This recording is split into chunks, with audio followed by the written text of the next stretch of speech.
मैं भारत को भारतीयता की मान्यता के आधार पर फिर से खड़ा करना चाहता हूं, उस काम में लगा हूं। और एक दो बीमारियों की बात कर लेता हूं आपको।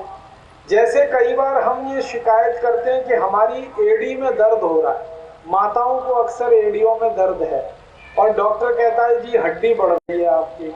उस स्थिति में क्या करें? बहुत अच्छी दवा अपने घर में है, चूना खाओ। चूना,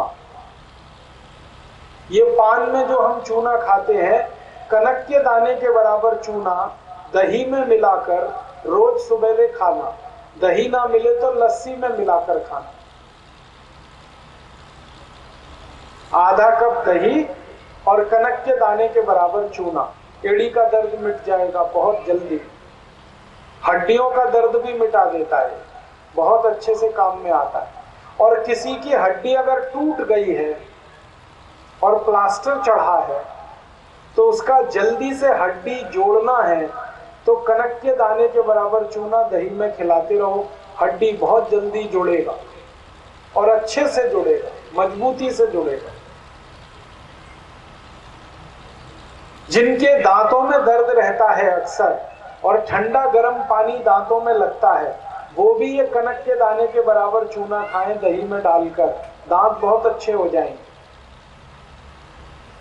हमारे घर में छोटे छोटे बच्चे हैं, आपको ऐसा लगता है कि उनकी लंबाई नहीं बढ़ रही है, सभी छोटे बच्चों को चूना खिलाओ कनक के दाने के बराबर दही में डाल के, लंबाई बढ़ेगी उनकी। हमारे घर में जो माताएं हैं जिनकी उम्र 45 वर्ष हो गई है और उनका मेंसेस पीरियड बंद हो चुका है, उन सभी माताओं को कहो कि वो चूना खाएं रोज कनक के दाने के बराबर। तो मेंसेस पीरियड बंद होने के समय मेनोपॉज पीरियड की जितनी समस्याएं हैं वो खत्म हो जाएंगी इस चूने से। हमारे घर की छोटी छोटी बहनें और बेटियां जिनकी उम्र 13-14 साल की हो गई लेकिन उनका समय से मेंसेस शुरू नहीं हो पा रहा है, उन सभी बेटियों को चूना खिला दो कनक के दाने के बराबर। इसी तरह से हमारे घर की छोटी बेटियां या बहनें जिनके शरीर का ठीक से विकास नहीं हो रहा है, उनको आप चूना खिला दो, शरीर का विकास बहुत अच्छा हो। हमारे घर में कई बार हमने ऐसा देखा है, कुछ बच्चे होते हैं जो मानसिक रूप से कमजोर हैं, जिनको हम मेंटली रिटार्डेड चिल्ड्रन कहते हैं। इन सभी बच्चों को आप कनक के दाने के बराबर चूना खिलाओ दही में, 2-3 साल में ही वो ठीक हो जाएंगे। अगर हमें ऐसा लगता है कि हमारे बाल झड़ रहे हैं बहुत ज्यादा, तो चूना खाओ, आंवला खाओ, बाल झड़ना बंद हो जाएंगे। ये चूने को मैंने देखा बहुत काम में आता है।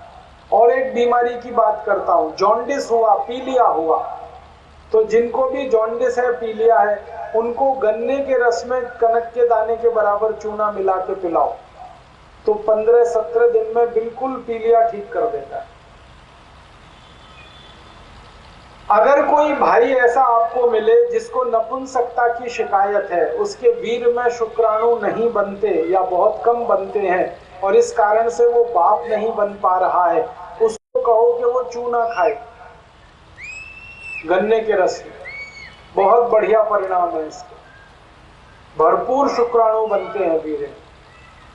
माताओं को भी ये चूना खिला सकते हैं जिनके शरीर में अंडाणु नहीं बनते, वो माताएं भी गन्ने के रस में चूना खाएं।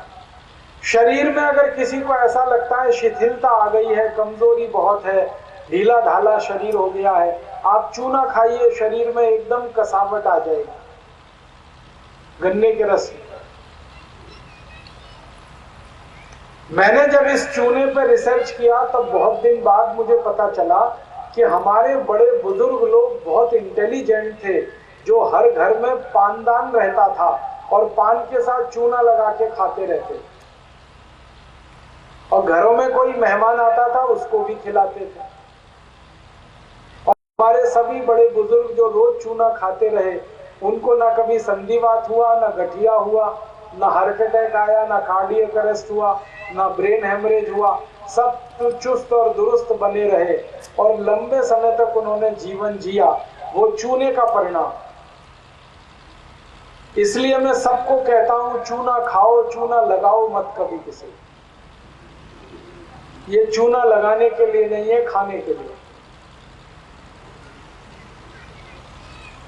बच्चे भी खाएं, बड़े भी खाएं, और बुजुर्गों को तो जरूर खाना चाहिए।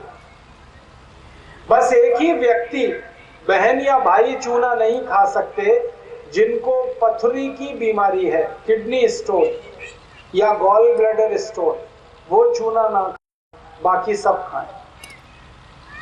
मेरा तो एक सुझाव है, आपके घर में पानी का जो घड़ा है जिसमें आप पीने का पानी भरते हैं, उसमें रोज चूना डाल दिया करो, तो जो भी पानी पिएगा सबको चूना मिल जाएगा। चूना माने कैल्शियम। कैल्शियम हमारे शरीर का सबसे बड़ा आधार है। अगर कैल्शियम कम हो जाए शरीर में तो सब कुछ कम हो जाता है। आयरन कम होगा, फास्फोरस कम होगा, और अगर कैल्शियम भरपूर है तो शरीर में सब चीजें अच्छी रहती। इसलिए कैल्शियम कम मत होने दीजिए। और चूना सबसे सस्ती चीज है जो आसानी से उपलब्ध है हमें।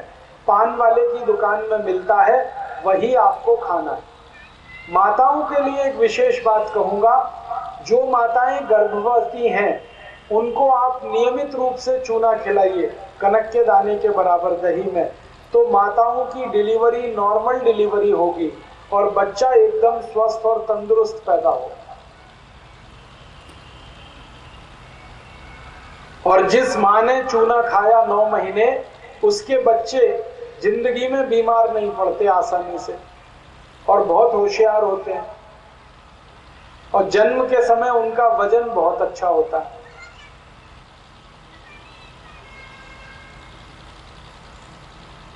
अब एक दवा और बताना चाहता हूं। जैसे गाय का मूत्र है ना, ये बहुत बढ़िया दवा है अस्थमा के लिए। दमा, अस्थमा, ब्रोंकियल अस्थमा और ट्यूबरकुलोसिस, ये 4 बीमारियां किसी को भी हो तो आधा कप गोमूत्र पिलाओ देशी गाय का, 1.5 से 2 महीने में ही ठीक कर देता है दमा, अस्थमा, ब्रोंकियल अस्थमा को। इसके अलावा एक दवा है अपने घर में, दालचीनी। दालचीनी पाउडर ले लो आधा चम्मच, और आधा चम्मच मिलाओ उसमें शहद, और उसको खाओ। कैसे खाना? चाट के खाओ, पीछे से गर्म पानी पी लो, तो ये भी दमा, अस्थमा, ब्रोंकियल अस्थमा को ठीक कर देता है।